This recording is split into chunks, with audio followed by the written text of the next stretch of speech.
ऐसे दौर में जब नकली भोगी योगी बनकर के आपके सामने खड़ा है, तब आपको सन्यास पे सवाल खड़ा करना पड़ेगा। एक कहानी आप लोग सुने होंगे कि राजा नंद ने चाणक्य का अपमान किया। चाणक्य ने तय किया कि हम इसको राजगद्दी से उतारेंगे, लेकिन चाणक्य के मन में यह भावना नहीं थी कि हम खुद ही राजगद्दी पे बैठ जाएंगे। और चाणक्य ने चंद्रगुप्त मौर्य को तैयार किया। चंद्रगुप्त मौर्य जो है वो राजगद्दी पे शामिल हुए। एक हमारे योगी जी हैं, भगवा वस्त्र धारण करते हैं। भगवा रंग का इतिहास आरएसएस के जन्म के इतिहास से कई हजार साल पुराना है। आरएसएस 1925 में बना है। महात्मा बुद्ध का जो चीवर था उसका रंग भगवा था। साहू जी महाराज Sambhaji Maharaj anti caste movement जो महाराष्ट्र के अंदर हुआ, उनका रंग भगवा था। अन्ना भाऊ साठे के द्वारा जो आंदोलन चलता था उसका रंग भगवा था। शिवाजी महाराज का रंग भगवा था। इस देश के अंदर त्याग का रंग भगवा रहा है और आज भोग का रंग भगवा बनाने की कोशिश की जा रही है। और उसमें यह देखिए कि योगी जी उत्तराखंड से लखनऊ आते हैं सीएम बन करके। उससे पहले अपना पड़ाव डालते हैं वो गोरखपुर में। और ये नए जमाने के योगी हैं जो कह रहे हैं कि सन्यासियों को भी शस्त्र उठाना पड़ेगा।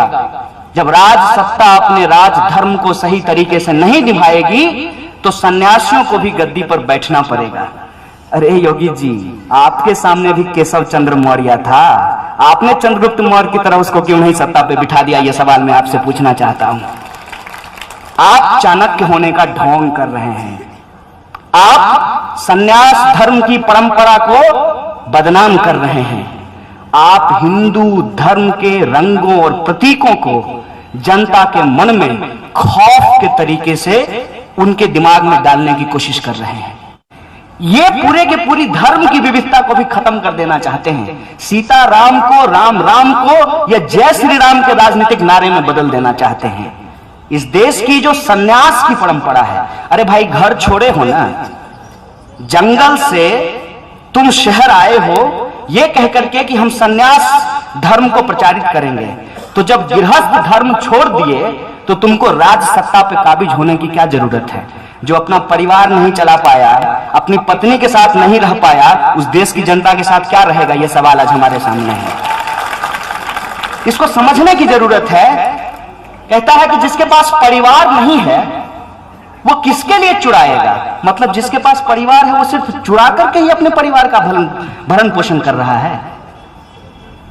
अगर आप ये कहते हैं कि अगर बाल बच्चा है ही नहीं तो चोरी किसके लिए करेगा, इसका मतलब आप मानते हैं कि आप चोर हैं, आपके पास बाल बच्चा है इसलिए आप चोरी कर रहे हैं, आप भ्रष्टाचार कर रहे हैं। पूरे के पूरे विमर्श को उलट दिया गया है और इस विमर्श को हम चुपचाप बर्दाश्त करते हैं क्योंकि उसके सामने हम अपना नैरेटिव खड़ा नहीं कर पाते हैं। और अपना नैरेटिव ये है कि आपको खिलजी की बड़ी चिंता हो रही है, बहुत बढ़िया बात है।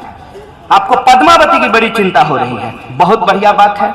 इस देश में यदि पद्मावती का सम्मान हो, द्रौपदी का सम्मान हो, सीता का सम्मान हो, रजिया सुल्तान का सम्मान हो, लक्ष्मीबाई का सम्मान हो, सरोजिनी नायडू का सम्मान हो, सोनी सूरी का सम्मान हो, इरोम शर्मिला का सम्मान हो, शत्रुपा चक्रवर्ती का सम्मान हो, तो ये बहुत खुशी की बात है।